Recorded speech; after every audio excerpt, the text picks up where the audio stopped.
오늘도 무사운전 하셨나요? 그런데 이 뉴스를 보신 분들은 무사운전 하기 정말 힘들겠다 생각하실 것 같아요. 타이어가 신발보다 싸다는 그곳, 바로 타이어뱅크에서 고객의 타이어를 정말로 신발짝 취급해버리는 사고가 발생했습니다. YK교통의 도로왕 김지훈 변호사입니다.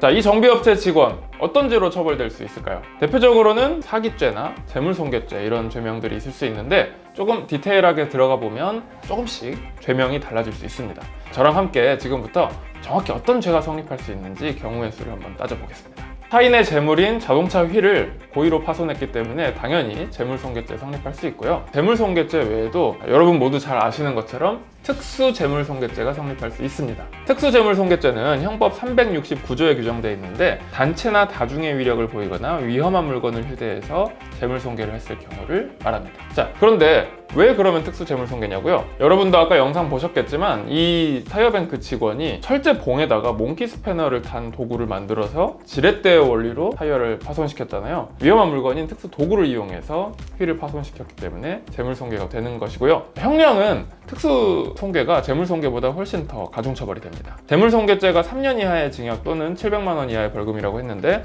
특수손괴죄는 5년 이하의 징역 또는 1000만 원 이하의 벌금으로 가중처벌됩니다. 두 번째로는 사기죄도 성립합니다. 사기죄는 여러분 잘 아시겠지만 사람을 기망해서 재물의 교부를 받거나 혹은 재산상의 이득을 취한 자에게 10년 이하의 징역 또는 2천만 원 이하의 벌금으로 처벌하는 범죄인데 이 타이어뱅크 직원 어떤 기망 행위를 했죠? 자, 휠을 고의로 파손시켜 놓고 이게 자연적으로 훼손된 것처럼 고객을 속여서 재물, 즉 휠값을 받으려고 한 것입니다. 당연히 사기죄가 성립을 하는데 그런데 이 뉴스에 나온 이 블랙박스 고객 케이스만 놓고 보면 사기죄가 성립하지는 않아요.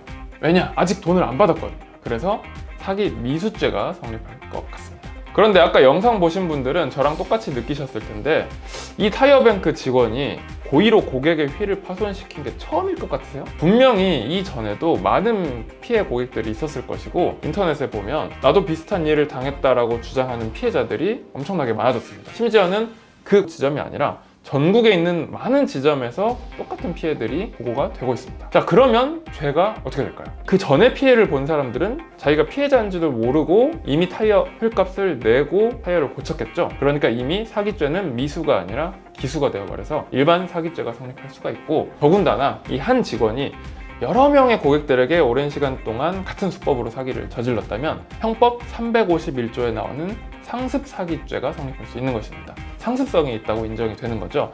자, 이럴 경우에는 그 죄의 정한형의 2분의 1까지 가중한다고 돼 있어요. 그러니까 10년 이하의 징역이 아니라 이제 최대 15년 이하의 징역까지 가중처벌될 수 있는 것입니다.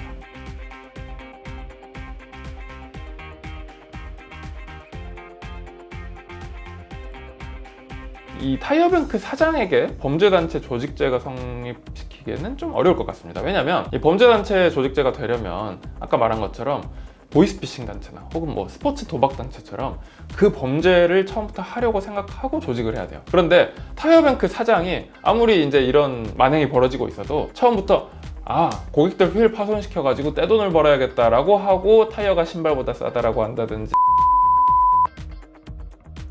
처음에는 당연히 타이어 이제 뭐 싸게 그 다량으로 장사를 해서 돈을 벌려고 회사를 차렸겠죠. 그런데 이제 운영 실태가 점점 이렇게 변질되고 있었던 것으로 보입니다. 따라서 범죄단체 조직까지 가기에는 약간 이제 비약이 있는 것 같고, 다만 워낙 전국적으로 이러한 피해들이 보고되고 있는데 내부적으로 그걸 몰랐을 것 같지는 않다라는 생각이 들어요. 만약에 그렇다면 이 타이어뱅크 사장, 운영진이 혹은 지점장이 알고도 묵인을 해왔다, 단행적으로 묵인을 해왔다라는 게 되는데, 그렇게 된다면 이제 상습 사기의 방조죄 정도는 성립을 할 수 있을 것 같고, 혹은 약간 이제 상상력을 보태서 한 발 더 나아가면 뭐 실적이 안 오르고 경쟁업체도 많이 생겼겠죠. T스테이션이라든지 많이 생기니까 야, 니들 고객 휠 일부러 파손시켜서라도 돈 벌어와, 만약에 시켰을 수도 있어요. 뭐 그랬다는 얘기는 아니지만, 그렇다면 교사범으로도 처벌될 수 있을 것 같습니다. 제가 생각했을 때 변호사로서 일이 커지니까 감당할 수 없을 것 같아서 이런 이제 입장 번복을 하지 않았을까라고 생각이 듭니다. 회사가 이래도 망하고 저래도 망하는데 끝까지 잡아떼야죠. 게다가 제일 이제 큰 문제는 그 이전에 피해를 당했던 사람들한테 증거가 없다는 거예요. 물론 이제 그런 정황 진술들은 있겠지만 똑같이 블랙박스 영상들이 나오지 않는 이상 이미 이제 물증이 없어져서 실제로는 피해 사례가 제보가 있어도 처벌이 쉽지 않을 수도 있습니다. 그걸 알고 이번 한 번으로 끝내버리겠다라고 생각한 것 같습니다.